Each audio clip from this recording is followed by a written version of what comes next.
That's Tuck, great. have you ever pooped your pants on stage? That has not happened yet. Yeah. So here's a what if. It's the biggest gig you've ever done. Mm-hmm. You're actually playing with John Mayer. Okay. You have uncontrollable diarrhea. Oh Okay? my God. Yeah. Middle of the song. Do you leave the stage to relieve yourself to save face? I think. Or do you just let it go? You know what, man? I don't know. That is a very complex. That sounds very emotionally complex. What would you do, Chase? Same thing. Speaking of a person who has pooped their pants on stage. You pooped your pants Oh on my stage? God. Yeah. Please. I'll- Please adore. I didn't know this could actually happen. Adorn us with this story, please.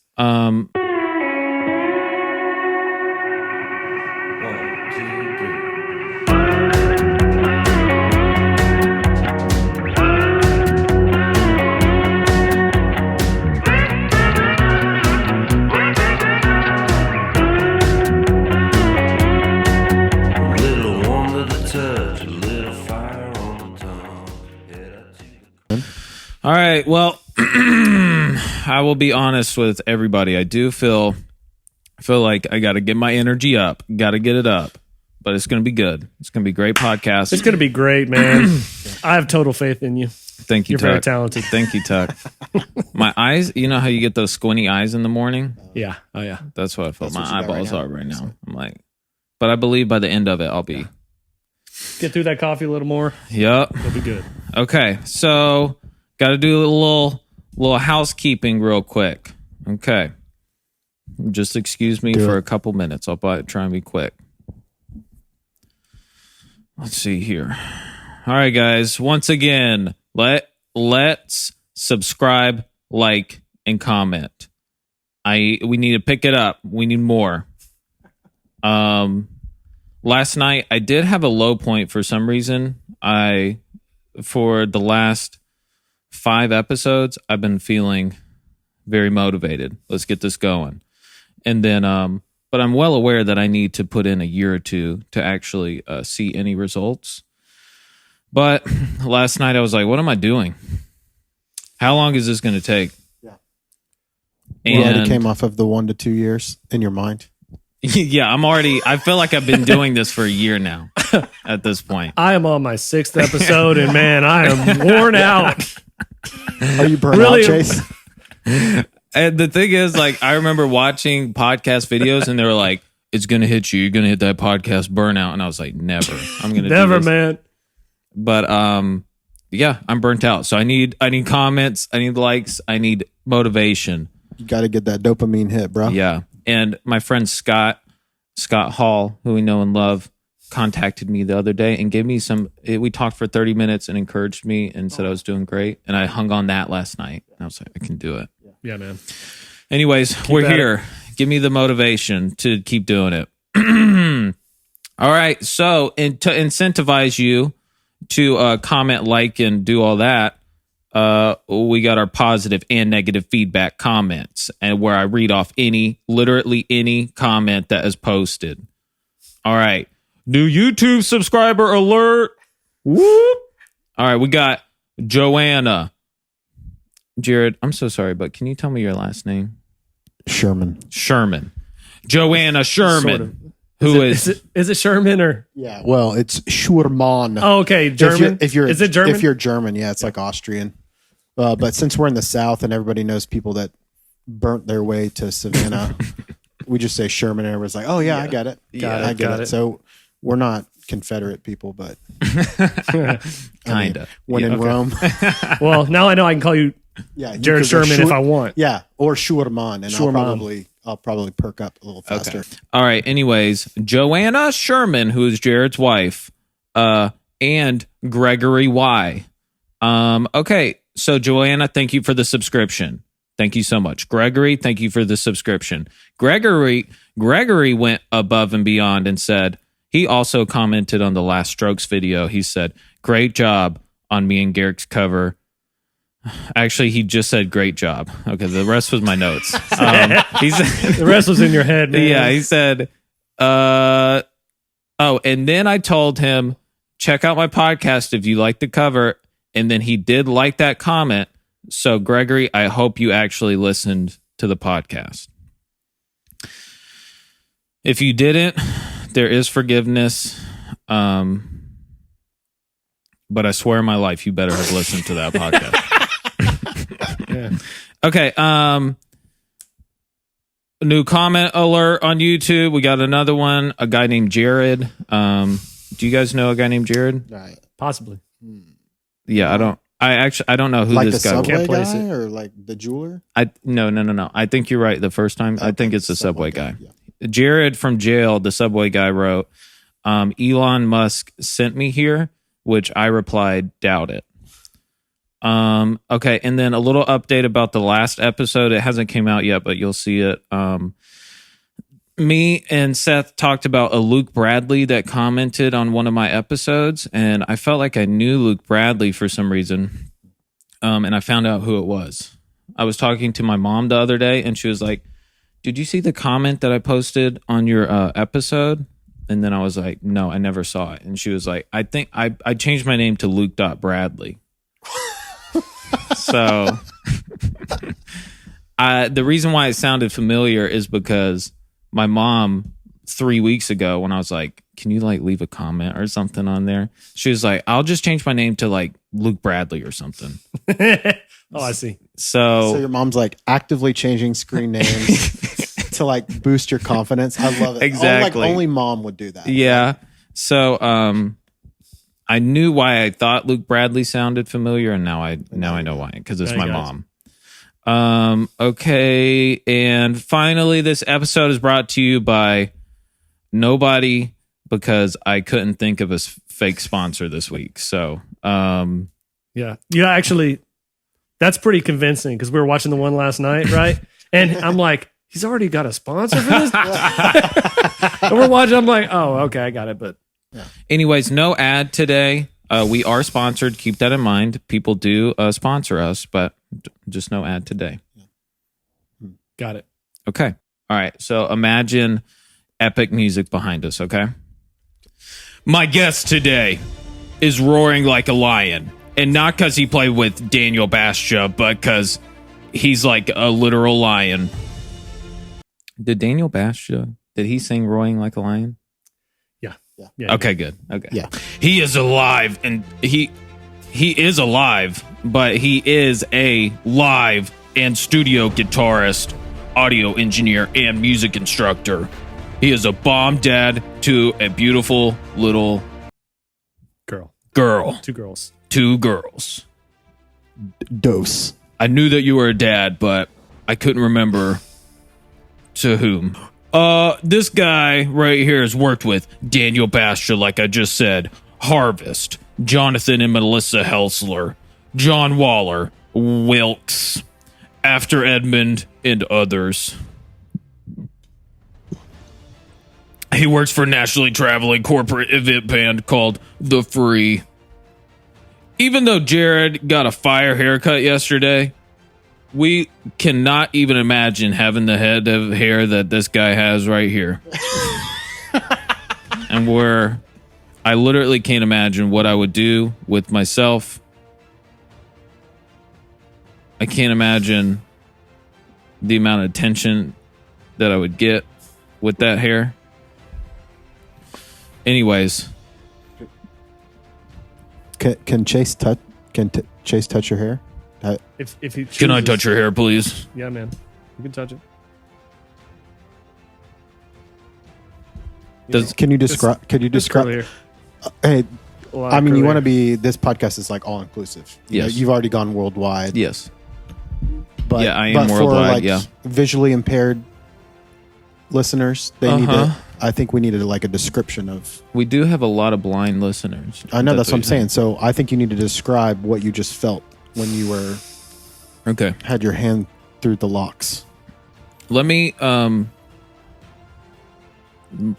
finish this intro real quick, and then we'll talk about the hair. Tucker, I'm honored that you're here. Oh man, thank you for being here. Thank you for doing this. Absolutely. Thanks for doing the cover. I'll talk to you. So I'm all over the place. Jered, I'll talk to you afterwards. I'll mention you afterwards. Right now it's about Tucker. It's the great Tucker Richmond. Thanks again, Tuck, for being here. By my side, we got Jered Sherman. And Jered's sitting in today with a really crappy mic right now. I got this crappy mic. But I think it's an Audio Technica, top of the line, $40 mic. That's all you need. And soon, though, we're getting that Shure SM7B coming in hot. So don't you guys You worry. might develop an attachment to that one, though. When it comes, you'll be like, no, yeah, I think you will man. be sad. I mean, it's pretty epic. Gotta be honest. Okay. So let's see here. Okay, before we get into this thing, Tuck, since we are talking about your hair, can you tell everybody what your hair care routine is? My hair care routine is the least amount of work I can get by with. My wife is trying. Well, this is actually a topic right now. I'm debating cutting my hair. Whoa! And I don't. Dun dun dun dun dun dun dun dun dun. Breaking news! Breaking news! Everybody. You know, it usually there comes a point in life where you just try something different. And I've had hair that just keeps growing for a long time. Yeah. That's kind of where I'm currently at. So I'm on the fence. Mm-hmm. Anyways, though, I basically put some curl cream in there while it's wet. Let it air dry. That's usually it. I'm trying some hairspray out, actually. Because my wife keeps telling me that's not really enough to actually make it look good. And I'm starting to agree with that. So well, your wife that's is a wrong. nutshell. Your hair looks great. Yeah. Sorry. But this is the affirmation I needed right here. But for the fans, like if you're gonna cut it, do you think you're gonna give everybody the option on social media? Like here's haircut A, B, C. You vote for the best. Oh, dang. Like an American Idol kind of thing. That's a good idea. I don't know. Maybe I should. Like, I think you could break a lot of hearts if you got the wrong haircut. Yeah, I could. Like, I know I'd be upset. Mm-hmm. Yeah. So there, one of our questions from Instagram, it does take bravery. One of our questions from Instagram, which is at the end of the episode, is Miles, our friend Miles Chatham, who is at Miles Chatham, great friend, asks, would you cut your hair for $250 right now? Yes, I would, because I am considering paying to cut my hair. So I would definitely. I mean, I don't know. I think that would make it even more enticing. The haircut does come out of that $250 though. So realistically, you're getting $210. But like, at what number would you let Miles cut your hair? Oh, that would be. I don't know. That's gonna be like $750. Oh, wow. Oh, careful. If you put a number on it, I feel like crowdsourcing happening. I mean, it might. We might pull together, and then we do an episode 2, and then we shave Tucker's head live, and then we just give you the $2,000 or whatever they raise. So yeah. These are things to consider for sure. We'll think about it. Okay. All right. Oh, my last question was, how long does it take to curl your hair in the morning? Curl it? Yeah. I do not curl it. Is that really news? That's news? No, that was actually a joke question. I know that you don't curl it. Okay. All right. Each individual should have said, how long does the perm last? That would have been a better one. Yeah. I have been asked if I had a perm. Really? It just was that an offensive question? No, definitely not offensive. But yeah, the answer is no. That would be strange if you did get a perm. Honestly. Yeah. All right. Little backstory about us, little trio right here. Recently, since COVID, we've been spending a lot more time together at a church in Alpharetta, playing together, locking in. And recently, we're in the green room talking about worship fails, just laughing about it. And we go out 10 minutes later and perform an epic worship fail. Yep. Like, it was so epic. Yep. And what we're going to do right now is we're just going to open up the podcast by just watching this guy, and then we'll just dissect it, if that's okay with you guys. That way, if they don't pick it for worship fails, at least, it will have made friends in low places. Exactly. Yes. Which is bigger, arguably, than worship fails, but.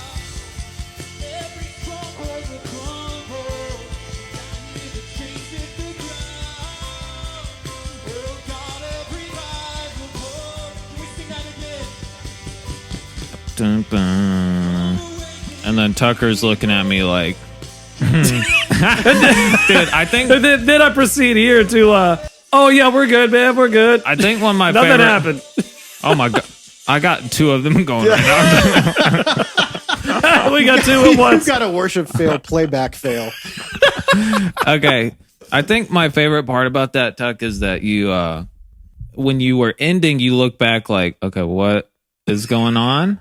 And then you do a little bend on your guitar, like a smooth. Yeah. And you're just like, but then you just try act and like cover nothing. it up. You act like nothing happened. Yeah. You did a great job of thanks. playing it off. That's a pro thing. At least the camera wasn't on Chase's face because Chase was. I was looking around you were in lost, terror. bro. You were lost. I was lost, but okay. I was more upset with the situation. I was just like, what just happened? Yeah. I was like, that was a big failure. In the moment, that is when the drummer feels a lot of burden on their heart. When you felt responsible, didn't you? Yeah. And even if I didn't feel like completely responsible, I just know like perception wise, Yes. I messed up. Yeah. You know what I mean? Like the drums are just so prevalent as far as any hiccup Yes. Oh yeah. that it's like, oh, that is a. Do you think it would have been worse? Well, what's worse? You crash out and you die out in a place you're not supposed to, or you crash out a place where you're not supposed to, and then you start playing again or at a different dynamic, and everyone knows, oh, he messed up, but he's trying to recover. What would you rather do? That's a good question. Man, that's tough. I think I might rather fizzle out, because let's say I like really maybe I didn't even trash can, but I just did a big hit. Yeah. I think if I would have just stuck to that, then you guys would have been like, ooh, and then brought it down, because you're like, he ain't coming back up. Yeah. But there is a weird thing, I think, if like you've already done like two big choruses, and then for whatever reason I'm still thinking that we're still going. Yeah. And the drummer just keeps going. Yeah. And then everybody's down. Yeah. And then you still keep going, and then you have to bring it down. Yep. Oh yeah. See, I think this is an interesting one, because I think that we think what happened was kind of like worst case scenario, you know, being the ones playing the song. But I do think that like general people listening to the music are probably less aware of this scenario than they would be if you just decided you're out and then Andy is just going for it hard. Oh, still. yeah. I kind of feel like that is when people are going to be looking around going, why does this song sound really weird right now? But just depending on how well everyone follows your lead, you know. Yeah, that makes sense. Especially if there were like tracks going. If there were tracks that were just like banging through like big synth chords, and then there's no drums, you'd be like, "What is?" Yeah, that is like, true. What is happening? Yeah, that's a big mess. What is happening? All right, that was an epic moment. We worship failed, and then we got a buddy Drew that actually sent it to the guy, but we'll see if it sticks. Come on, Daniel Stevenson. Come on, Daniel. Come on. Who is Daniel Stevenson? I think I got that name right, but he is the guy who runs the Worship Fails account. Cool. If I got that name. Sponsored by Daniel. Yeah, we are sponsored by Worship Fails. Yeah, Daniel Stevenson. I'll take at least that segment was sponsored by. Yeah. Thank you, Daniel, for reaching out and sponsoring this podcast. Thanks so much. Okay. There's our ad for this week. Okay. Okay. Tuck, I just want to ask you real quick. I'm curious how you kind of got started with guitar, and then if there were any like pivotal points to where you're like, oh, if this thing wouldn't have happened, then I wouldn't be where I am today. Yeah. Basically, my uncles played, and I played I took a year of piano lessons. I played trumpet in middle school for like 2 years, middle school band. Maybe elementary school band, actually. And I had like this kind of interest in music, but I didn't really, I wasn't that serious about it, I guess. But so my uncles played guitar. I kind of thought actually that I wanted to play drums. I had this idea of I think I like the idea of playing drums. Yeah. but my parents were like, no chance, way too loud, not happening. Yeah. I guess I didn't really stick with it. So anyways, my uncles played guitar and they had guitars sitting around. So one summer we were out there spending time with family and I just started screwing around with it and realized that I kind of liked it. At the time, I actually was fooling around with it left-handed because I'm actually left-handed. Whoa.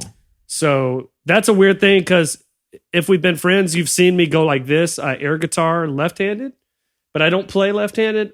Maybe I should have played left-handed. Wow. I don't know. But anyway, so I started noodling around on a guitar left-handed, and then I realized, well, okay, I think I want to learn this. And my parents were like, you should try learning right-handed because it's just more practical, more guitars available. Interesting. You know what I mean? You can pick up, it's for this reason or another. Yeah. But anyway, so picked it up, and then that year was 7th grade. I met a guy, another kind of like shy, kind of nerdy guy, which kind of is how I was, I guess. And he was interested in music. He wanted to learn how to play drums. So we both picked up drums and guitar together. And we're like, let's start a band. So we just started trying to learn punk rock songs and stuff like that. And stuck with it, got more and more into it. And what was your first like paid gig that you had? I think honestly it was because I did like the worship band. I went to a Christian high school, so I did the worship band.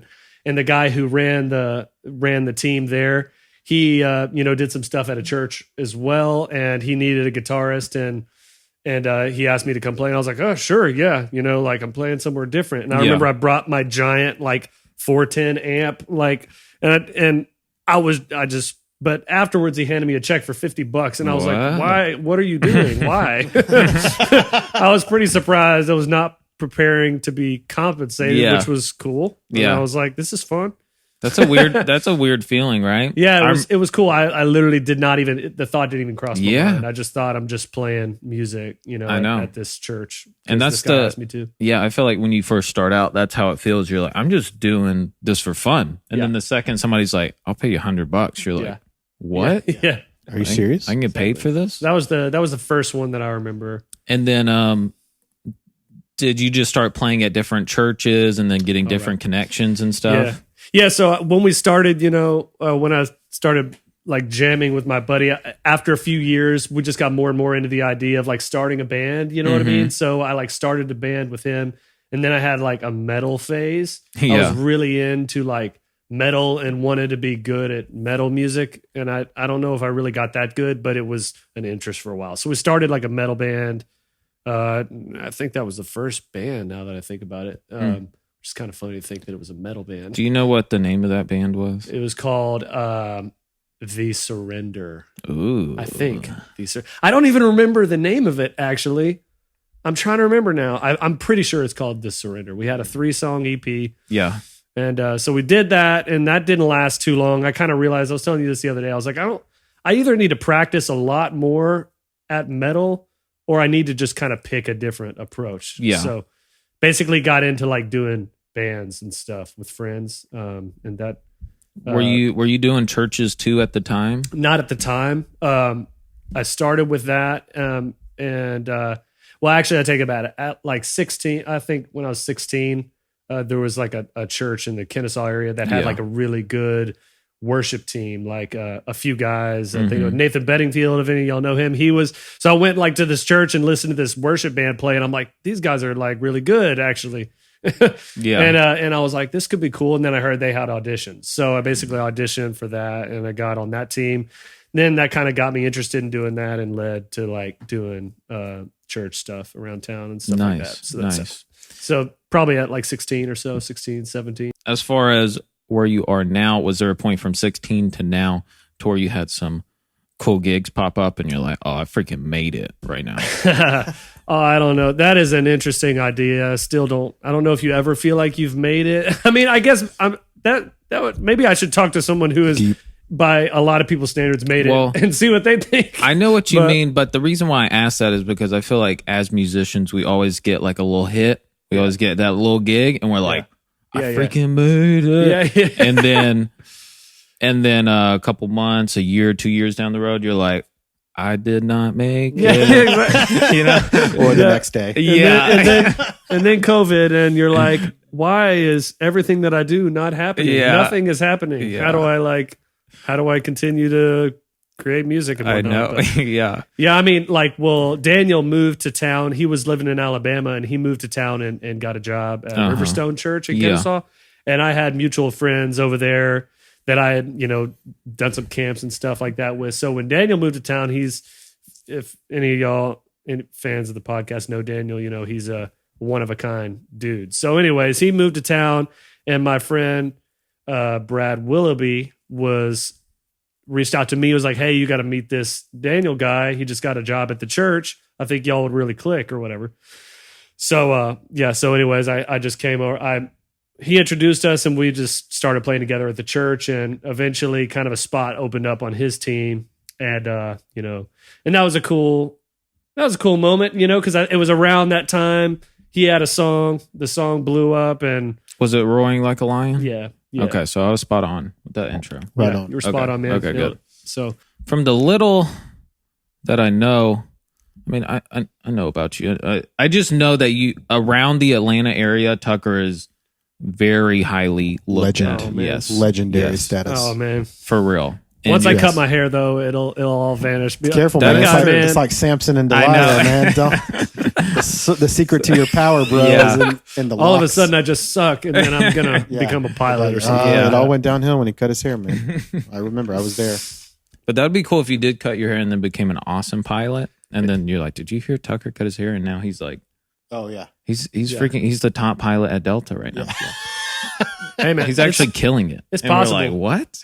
Okay, so speaking about Daniel Bashta, I have to bring this up. I don't know who you are, Daniel. I love you, but I have to talk about you, okay? he wouldn't mind. He's a really nice fella. I'm sure he is, and I'm not trying to roast him. And keep in mind, guys, we can edit whatever out. I think, though, just to pause, I think any time that you move the mic like that, Is that bad? No, it needs a segment. Like it needs a lower third or something, because something's about to go down whenever Whenever I do move that mic stand, yeah, you're right. there's like a little there's some grab bag action that's about to Yeah, happen. you're right. Okay, guys. So Tucker, I just need your help here again. Daniel, I don't really know you personally. I love you. I'm not trying, but I am gonna roast you just Just a little bit. a little bit. Okay. Because Fair I was enough. looking, Fair enough. and and all I need is an explanation here. Okay. And tell me, guys, if I'm just going to go through about 50. Sorry, guys, I got a text. So I'm going to go through about 50 photos, Okay. 50. 50. Okay. maybe 60, but in all of them, there's one thing in common. Okay, Yeah. just tell me what that is. Yeah. Okay, and please don't say it yet until I get through all of them. I already know it, so I'll intentionally abstain. Yeah, please. But let me just go through these real quick. Okay, you see that, Jered? Yep. Yep. Okay. Here's another one. Okay. All right. Let's go through another one. Here's another one. Getting roasted. Okay.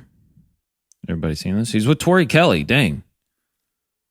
It's awesome. Good for you, Daniel. I love you though. What is this? He's with freaking Derek. What's his name? DK. It's Darren King. Darren from, King. From Mute Math. Crazy. But what is that? What are you doing? Okay, give me 1 second. One more. Let's do one more. What is this? I don't know who this guy. Who's this guy? I forget. Does he say there? Isn't he what? Scott Harrison? No, that maybe. dude, I think that dude's a pastor. Yeah. Like a mega. Ministry or something? Yeah, we mega love you, church. Scott. Mega What church. is this? Preacher Okay. Sneakers. Finally, if people listening, Daniel Bashta's mouth is open in about 90% of these photos. What? Why is his mouth open in all of these photos? I would say probably more than 90%. What is going on? Like even photos with family and his kids. It might be exuberance. I don't know. I the think he's situation. just really amped about life in every one of those pictures. But no, I think he just decided at some point, this is just how I'm going to smile in pictures, because pretty much I and everyone who knows him, I think, has asked him, bro, you're like, and he still does it to this day. I think I haven't seen a recent picture of Yeah. him, but he's either looking hard or, that's the smile. I don't know, man.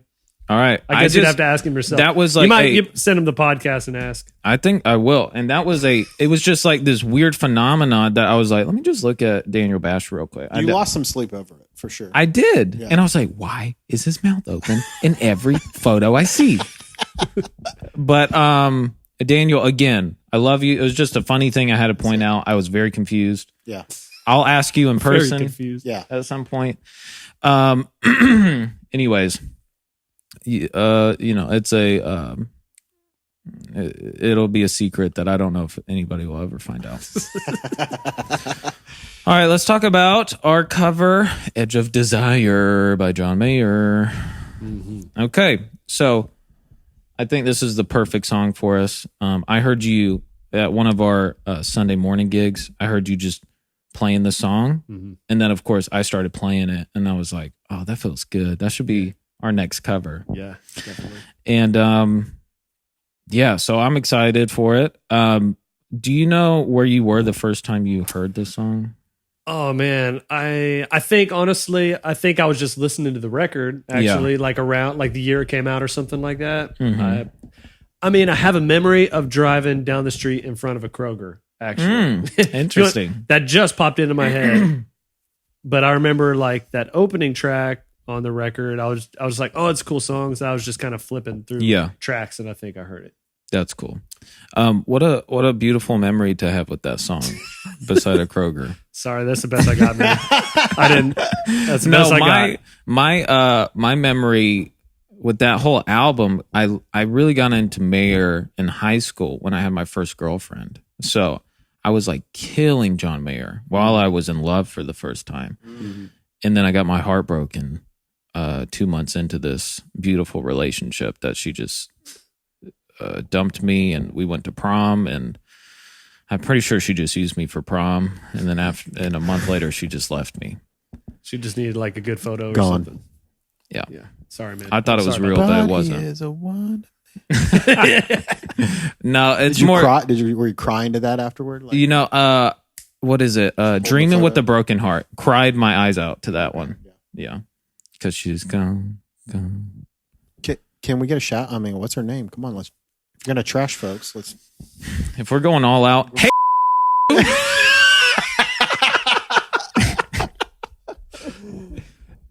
If you're listening to this, you shouldn't have messed with him, man. You shouldn't have. Look at me now. Should have just passed on prom. Look at me now.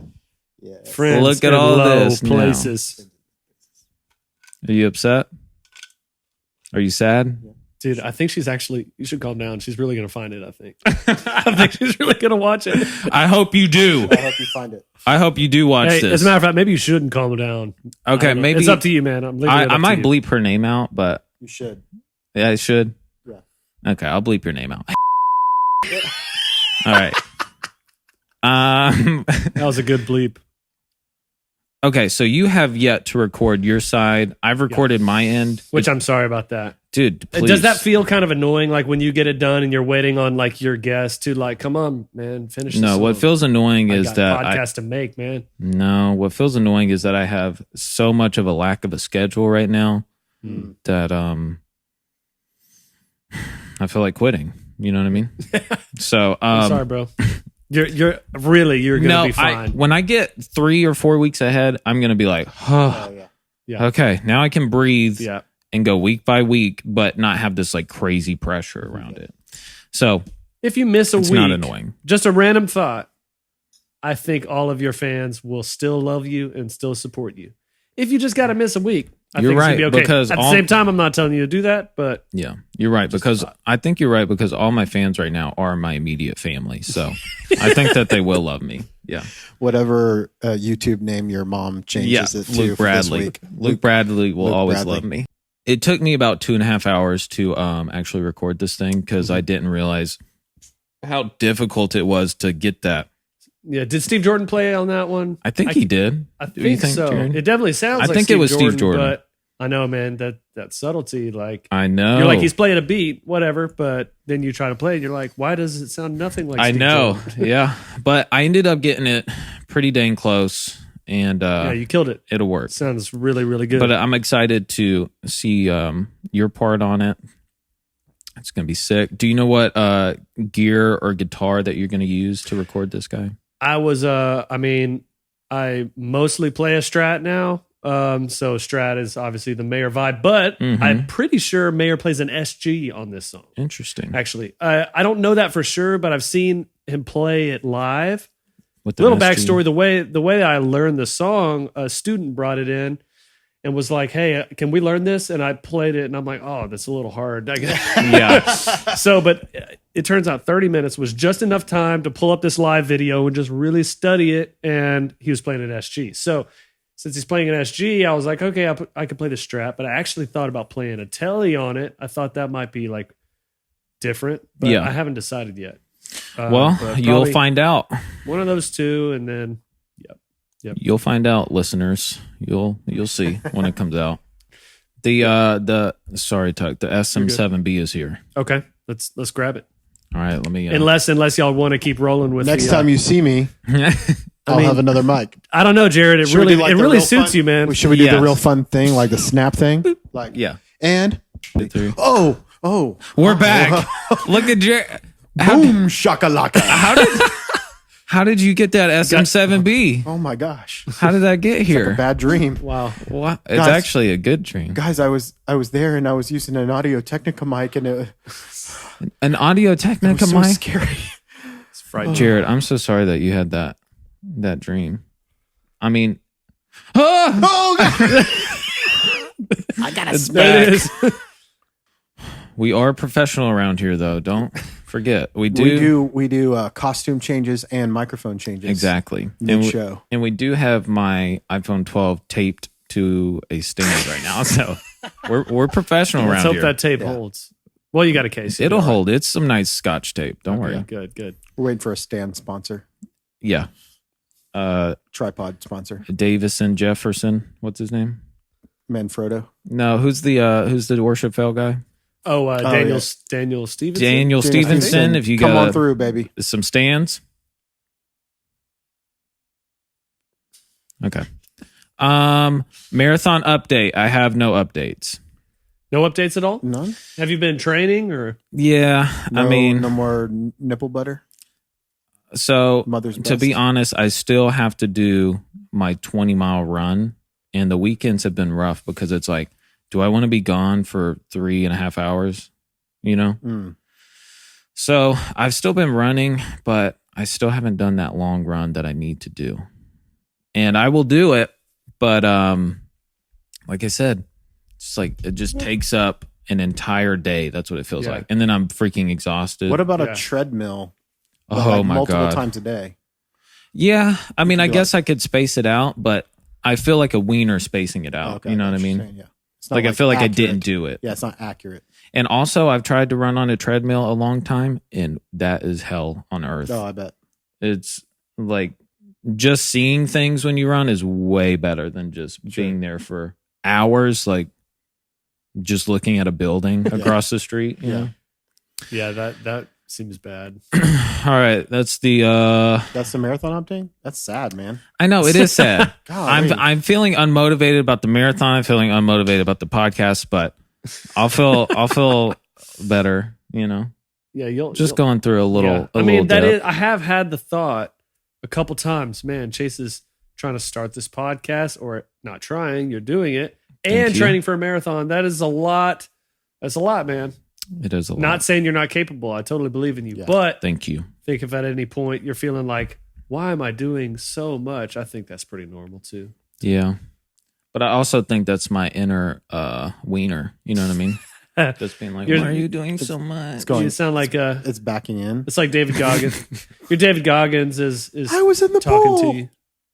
Yes, Your inner Seinfeld David reference. Goggins is telling you you're a little wiener. exactly.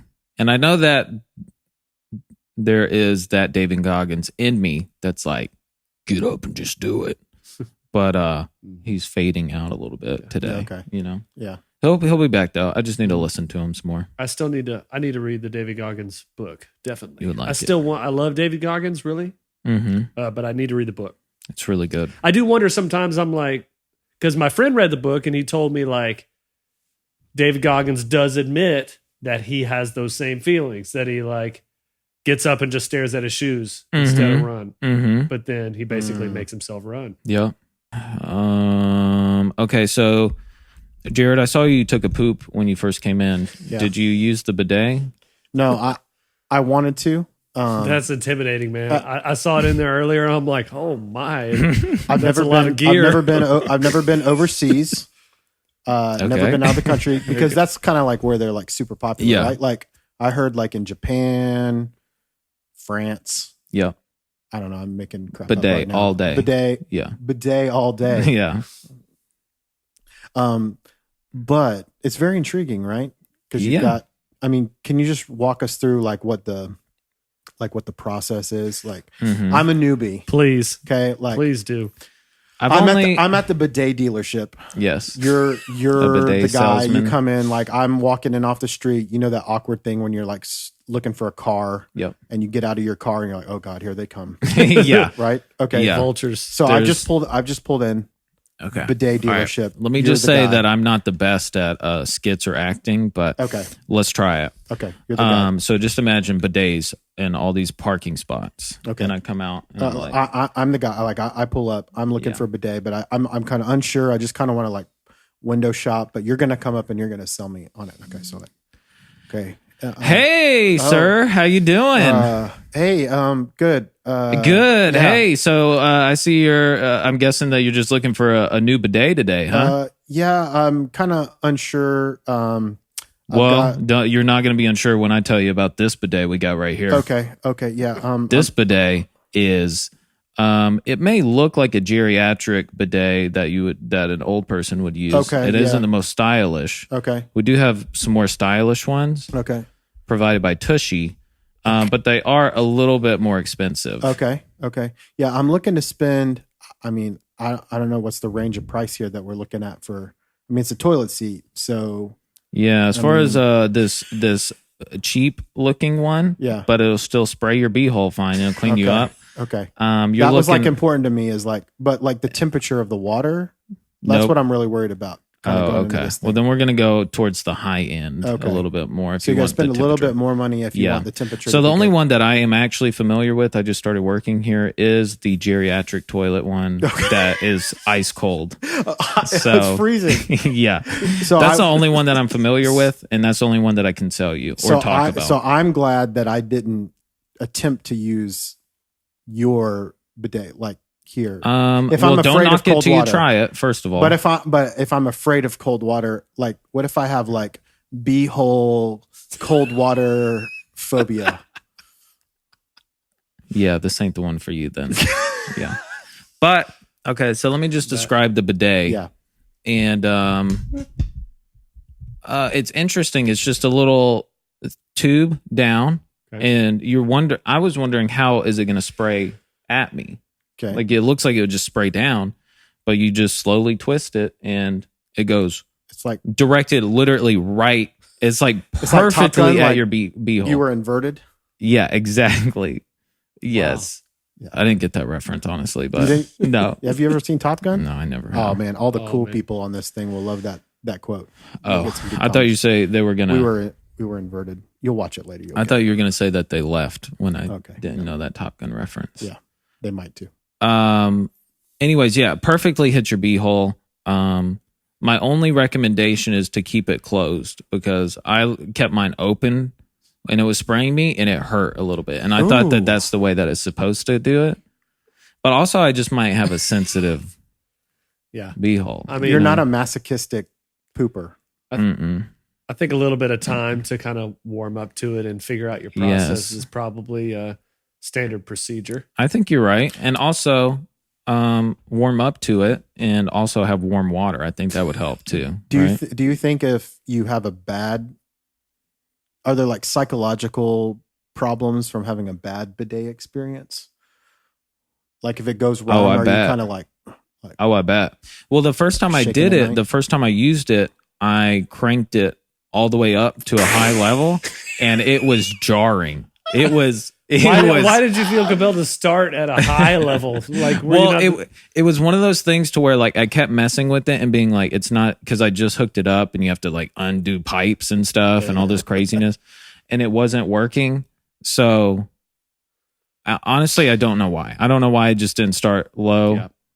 But I went all the way and I screamed. It was intense. It was intense. It felt like somebody took a super soaker and like did it pumped it as hard as they could, you know. Ouch. All right, that's the bidet talk. That's great. That's Tuck, great. have you ever pooped your pants on stage? That has not happened yet. Yeah. So here's a what if. It's like it's the biggest gig you've ever done. Mm-hmm. You're actually playing with John Mayer. Okay. He's called you on stage. You're going to do your song. What was it? Edge of Desire? Mm-hmm. You and John Mayer, duet. Tucker Richmond. He saw our cover. John Mayer, he sees it. He invites you on stage. You have uncontrollable diarrhea. Oh my God. Yeah. Middle of the song. Do you leave the stage to relieve yourself to save face? I think, or do you just let it go? Well, what happens in this scenario? I don't know if I've ever experienced that, so it's like hard to imagine what that would feel like. I feel like I would do everything in my power to not think about it. No. The option is you literally can't. You cannot. I mean, everyone's had the panic poo before. Yeah, if you cannot. If you literally can't control it, like you're unable, I would leave. I would definitely leave. You would leave? Really? Yes, I would. Because I would be like a braver. I would just send a look like, "Hey, man, you're never gonna believe this, but I cannot be here right now."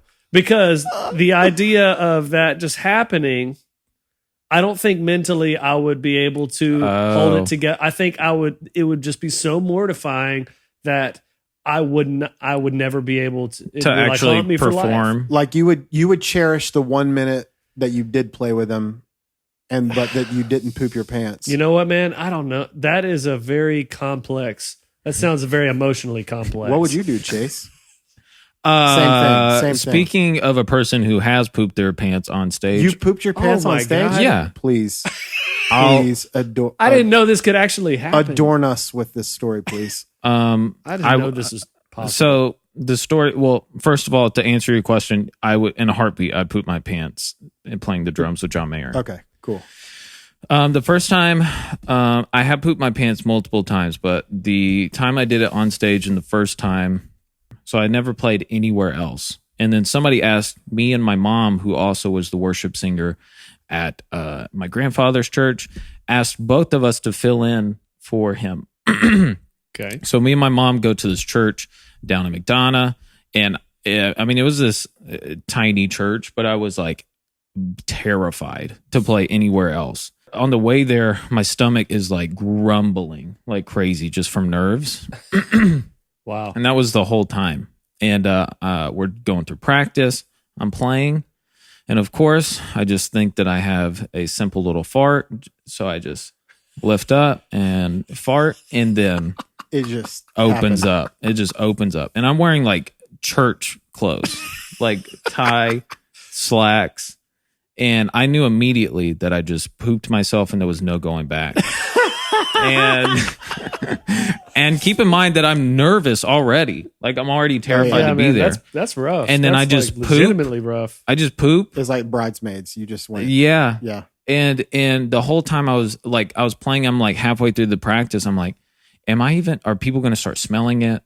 And am I just rubbing it in the seat that I'm in? You know, you're like grinding it in. Yeah. So anyways, right after practice is done, get up immediately, just waddle to the bathroom.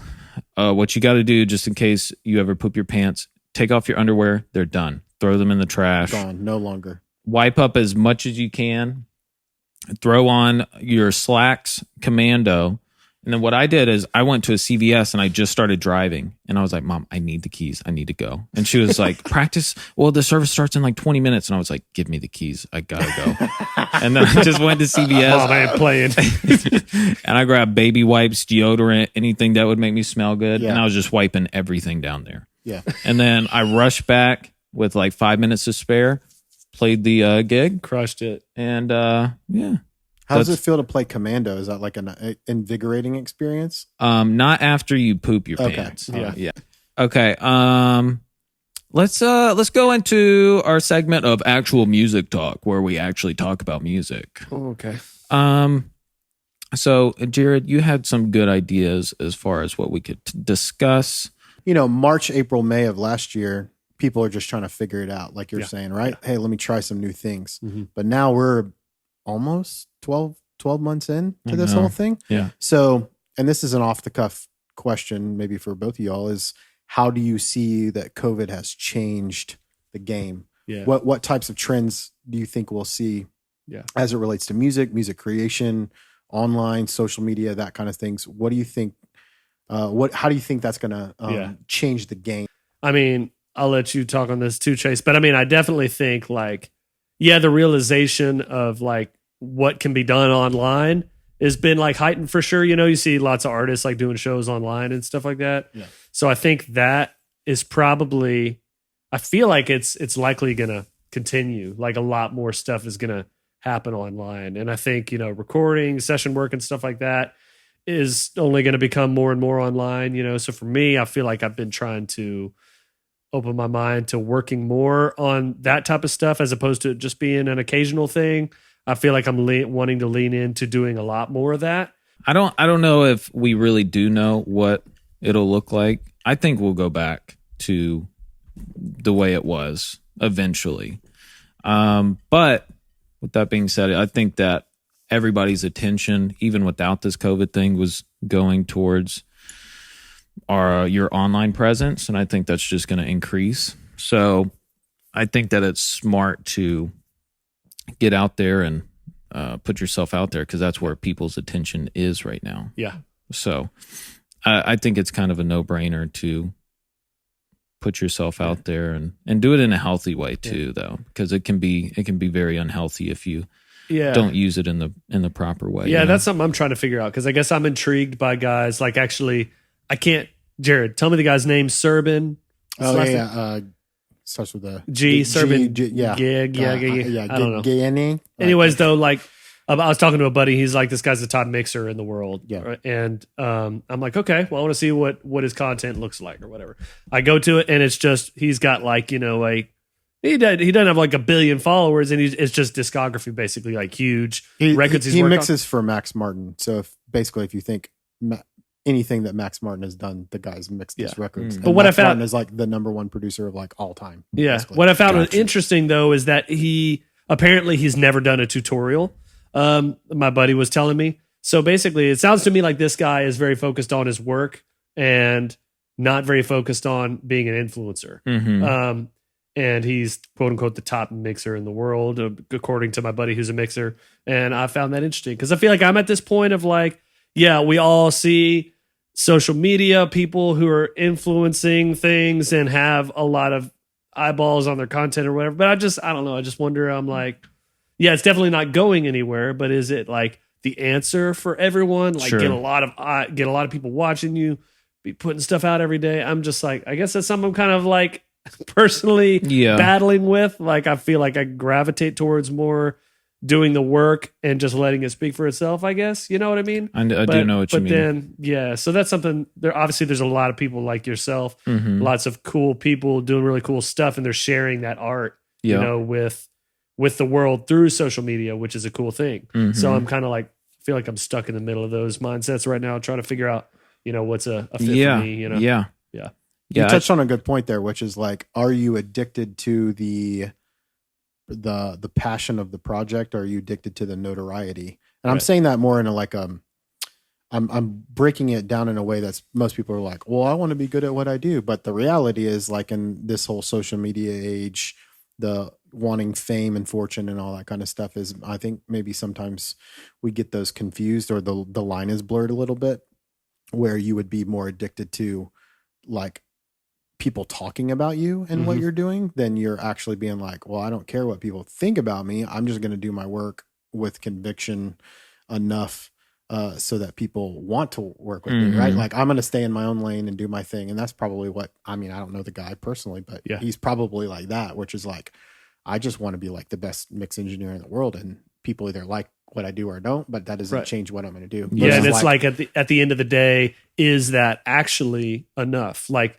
obviously I'm sure he's probably a cool guy, I would imagine. Yeah. Like, you know what I mean? He does his work. He, you know, whatever. I don't know the guy, but I just wonder, I'm like, is it enough for that guy to live out his dream? I guess to just do it. I guess it depends on what your work is. You know what I mean? But would you argue like our favorite guitar players, do you think they just sit there and go like, I mean, yeah, that's cool that people are watching me on social media, but I just like playing guitar, right? Like the really good guys, the guys that are top of their craft, like they're going to wake up and they're not waking up to practice so that people will look at them on social media. Exactly. They're waking up and practicing because they're like, I want to learn guitar more than I learned yesterday. Right? Yeah, exactly. And I think like depending on what your motivation, like if you're going to grow a lot more if your motivation is growth, than if your motivation is like I don't know. It's so tough to talk about because I don't want to like dog on, you know, anyone who is working at like building their thing, building a following or whatever, you know, but it's just interesting, I guess, you know, as a musician, because I found myself feeling like, you know, at different times, like I need to put a video out, you know, and then I'm like, well, what can I put a video out that is interesting to people? And then I'm like, oh, well, I'm thinking just about, you know, like what will be interesting to people more than maybe in that moment, what's really interesting to me and what do I want to get better at and work on, you know what I mean? So that's balancing that, I think, is kind of where it's at. I think this conversation is really making me think about myself. And I'm like, what is my goal of doing this podcast / cover thing? Am I doing it for the notoriety? Am I doing it because I want to perfect my craft and get better at drums, you know? And I was thinking about it, though, and all I know is that I'm enjoying what I'm doing right now. You know, I'm enjoying doing this podcast, sitting here with you guys and talking about it. This feels good. And the drum cover thing, though, is like before this, I was struggling to really push myself and practice. And I think a positive for me is doing these covers. I am trying to pick songs that, you know, I guess I am pushing myself to like get Edge of Desire really good. You know what I mean? After playing that for 2.5 hours, I actually feel like I could groove that beat harder now, or, you know, it comes a little easier. So in that way, it's pushing me to get better at the covers, editing them. Anyways, it's I guess I'm just trying to look at it as like a balance of improving my drum skills as well as getting some notoriety. I think that's a cool thing about it is that it's kind of like accountability when you have like, you know, like something you're trying to stick to as far as like this project. In order to stick to it, you have to put the work in to, you know, to make the content come into existence. So that's like accountability for yourself. Yeah, and I don't know if I would be putting in even the same amount of work into the drums if I didn't set this up, if that makes sense. You know what I mean? Yeah. So, and people may need social media to be their accountability, right? Which is like you have like people are waiting on me to deliver content, right? It can be a good thing, but I think at the end of the day is like evaluating that to say like, I mean, am I actually passionate about this? Yes. Or am I falsifying or at least putting them out of order? It's not to say that you aren't passionate about drums and covers and learning at your craft. It's just that you're prioritizing the social media dopamine hit before the other. You know? So interesting question. I feel like anyone could sit and chat about this topic for a long time because it's for like sure. You know. All right, so deep dark secrets. Okay. So I'm gonna hit y'all with a light deep dark secret today. And it's not really a secret because if you knew me from kindergarten to 10th grade, you knew that I was the notorious fart king in school. And I would it is crazy because I kind of forgot that I identified with farting back then. But I straight up would rip giant farts with no hesitation, no guilt, no shame, no remorse. In the middle of class, as the teacher was talking in these like plastic chairs, and just go, Just and like, let it go. and people knew me as that guy, so they would just be like, Chase, and then some people would laugh, but I would think it was the funniest thing in the world. That's just to pretty see awesome. people's That's faces. pretty awesome that you just had like no shame. Like It was weird though. you're just thinking- like trolling your class I by know. farting. It's great. But thinking back now, I don't know what changed, but I would have so much shame doing that. And, Yeah, there was a conviction classroom. point somewhere where you thought I should. I think I moved schools. And then like junior year, I was like, oh, I have to cut that out. Like I can't just. junior year. That's pretty old to get to that level. Yeah. I thought you were up- talking about like I was like 6th grade stopping it, but all the way until 10th but grade, like, baby. Like 11th grader. Yeah. Fart king up until 10th grade. And then Dang. I retired in 11th. But yeah, I was just ripping farts. That's my that was your thing. okay. Claim to Okay. fame. that's my light dark secret. I got kind of a light one too. I'm kind of glad you went this route because mine's kind of along this route. I actually cannot burp. Do you find that odd? Yes. So you literally cannot burp. I do not know how. Not only do I not know how to conjure a burp, yeah. but I don't find that I ever really burp even like uncontrollably, really, regardless of soda or anything that Wow. might anything trigger a burp. carbonated. And I don't really understand why, but I've asked people, how do you burp? I try it and it just doesn't happen. Whatever I do, like, oh no, Yeah. do this, swallow some air and then you'll burp. No, it doesn't never work worked. for me. I've just kind of accepted that it's not Wow. going to happen. So I could never belch. Like I can't do the. The only time, I I would say a few times a year. I mean, maybe like every couple months, I'll accidentally go like, and that's it. that's the extent of it. But you've never done like a. Not that big I burp. remember ever. Whoa. Never that Do I you- remember. I have no Do you ever memory. get like indigestion or anything? Like eating spicy food or whatever? Yeah, I mean, I might have like a cramp going on or something but like you, that. you can get a hiccup, but just not a burp. Yeah. Oh, yeah. Hiccups for sure. For but sure. no burp. Yeah. Is Jared is That's like the source of interesting. all knowledge. I feel like I need to like send Jared on a little research mission for me. Like, Why Jared, can't I explain burp? to me why can't I burp? He'll just give him like half an hour. He'll come back. I figured it out, bro. Here we go. Well, Tucker, the source of your creativity is your hair and the fact that you can't belch.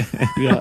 So that's mine. Wow. Take it or My leave mind it. is blown. I appreciate you sharing that. Yeah. A Chase lot was of- giving me a look like, really?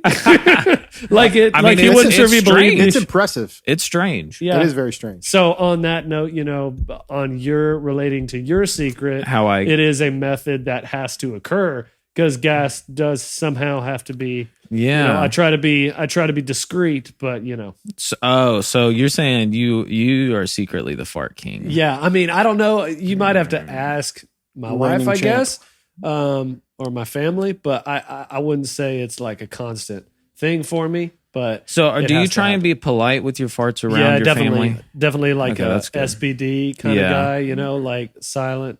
Yeah. Oh, silent but deadly. Okay, Yeah, I was yeah, about to yeah. ask you to Are explain. you an apologizer though, or are you like a? No, not If an you know apology. if you know it's about to hit a room, you don't be like, sorry Yeah. guys. I think I've definitely kind of embraced it. Like, I try to not be in like a horrible setting for it, but Yeah. Yeah. If I do that and it'd I be know what it's it'd be. in a room and I'm with people, I will act like it's somebody else. I'll be like, who was that? oh, you're that guy, man. Yeah. You're like, Oh, you're the blamer. Yeah. I like yeah. it, dude. Hey, also we have construction outside, Oh, so if okay. you hear something, that's what that is. Oh, I love guys, it. is the mic still following? I'm really worrying here. It's kinda- okay. Okay, All right, maybe we got to wrap this up soon. all good. All right, questions from Instagram. While you're doing that, All right, first question at Chloe_Benoe asks, "What is your favorite Capri Sun flavor?" Capri Sun. It's been a while. Is there huh? like a? Do they have one? I mean, I remember like mixed berry or something. Just mixed. There's Oh only my. one flavor, as far as I'm concerned. what? Pacific Cooler. Oh, there you go. There you go. Is that See, the I never blue would have one? remembered that, but when you say I it, think it has like the surfer on the front or something like that. Is that kind of like a fruit punch one? Yes. Yeah. But it's like Pacific Cooler. That's it. I mean- That's what I was getting at. I'm like, but I don't know. I never mean, would we'll have remembered. we'll Jered, accept- source of all We'll info. accept any answer here on the podcast. It's true. But you're wrong. If it's not Pacific Cooler. Just straight up. Pacific Cooler. Thank you, Chloe. Tyler Clark Jr. asked, Tyler. Yes, Tyler. love Tyler. Love you, buddy. He says, how do you approach effects and tone? Oh, wow, Tyler. Well, Tyler, by the way, I will return your HX Stomp power supply. I still have it. I told him I was going to give it back in 2 weeks. It's definitely been like a month and a half, I Yeah. would say. Yes. I'm going to return it soon. I feel like for me, little shout out, Alex Nifong, another phenomenal Atlanta guitarist. I feel like I started thinking about it when I was actually listening to him play. I would just notice his sound and stuff, and it something about it was different to me, and I started wanting to like figure out how to do that myself. So I started by just copying everything that he did. Yeah. Literally, I'd figure out what pedals he had. I would do the exact same things on every song, the exact same. And then from doing that a while, you start having ideas like, oh, well, what if I tried this or that? So I started messing around with that, and I feel like at some point I kind of realized, like for me, I was like, I want to have a sound, I guess, that sounds very kind of focused on the actual guitar, if that makes sense. Like I want it to always, I guess I might do something, but I always wanted it to be kind of focused on the instrument, like the guitar, and then find ways to just kind of enhance that, I guess. I kind of copied like the cymbals that I got. I would just I looked up what Steve Jordan I think it was Steve Jordan that played on the Trio live album. Looked up what cymbals he had, and I just got those, Yep. N.K.DSS. He's the guy that I don't even know who that is. Does anybody know what Instagram handle? That's honestly, whoever that is, that's a dumb Instagram name. You need to change that junk right Jeez, now. bro, I'm coming out with it. All right. Okay, so he asked what you use in your hair. We already asked that question. Thank you, N.K.DSS. Thanks, man. Miles Chatham asked 250. Okay. So, Tuck, let's get you out of here. You're good. Do you have any advice for aspiring musicians or producers or anybody in the music game? Yes. I thought a little bit about this one because I'm like, advice. I don't know. I'm like, I need someone to give me advice. But I think something that has been big for me, like over the past few years, is actually, let's see how I can put this. Basically, like, think about doing your best. Think about excellence. Don't think about perfection. And that was something that really plagued me, like early on getting started with music, is I had this idea in my head that amazing musicians are perfect musicians. You know what I mean? Like you can watch them on TV or something and they sound incredible. And in my mind, for some reason, I thought about it as perfect for a while. Like that was the word that came to mind. Yeah. So like I was in a band right out of high school and we would practice 2 days a week. And it was funny. Like we made a full-length record, but it was like, we kind of had this group goal of just being like, we just need to sound as perfect as we can. And we got pretty good, but we're all, anyways, that kind of plagued me for a while. And then at some point I realized like, oh, you botched something really bad live and you're crushed, right? Because you're like, I am not perfect. And so then at some point I realized like, okay, you're not a perfect human being. You know what I mean? And no art is perfect like that. That's true. And it's kind of I think I would say figure out how to get in that zone where you feel like you're giving it everything you got. You know what I mean? And you're trying to just do your best. You know what I mean? And you're trying to be great for who you are. You know what I mean? And that's the goal every time. You know what I mean? I love that. Not like I need to not miss a note, because if you're so worried about missing a note, you're holding yourself back. You know what I mean? You're not going to get into that expressive mode. You know what I mean? Of just doing what you do. So I love that. Excellence, not perfection. I struggle with that as well. So that's great advice. And man. That's the way I'm looking at this podcast and these covers. I know that the covers I release, there's always one thing that I'm like, I hear it every time. I'm like, I didn't freaking nail that, but Right. it's just one of those things to where it's like, I tried my best, got to get it out there. I'll do better next time. Yeah, it's kind of more about quantity in that sense. Like, just do it, keep working, keep creating. In my own way, I'm trying to be excellent, but I know it's not perfect. But I'm really trying to be excellent, and I know if I keep putting in reps, it'll just get better and better and more near my idea of perfect, if that makes sense. Exactly. Yeah. Because if I just focus on it trying to be perfect, I'm not going to put out anything. Right. I'm not even going to be trying. Exactly. You know what I mean? Exactly. Yeah. And then, I think you won't really have the confidence, I guess, to just do it. You know what I mean? Because you kind of know, you'll know like, oh, well, it won't be perfect. So then if you stop there, you won't get it done. You know what I mean? And I feel like people are really inspired about Chase doing the podcast and doing a drum cover. You know what I mean? Putting it out there for people. And and I think that's what counts, I agree. Yeah. Okay, Tuck, where can people find you? You know, plug anything? Yeah, no, I won't really plug anything. I'm on Instagram and YouTube.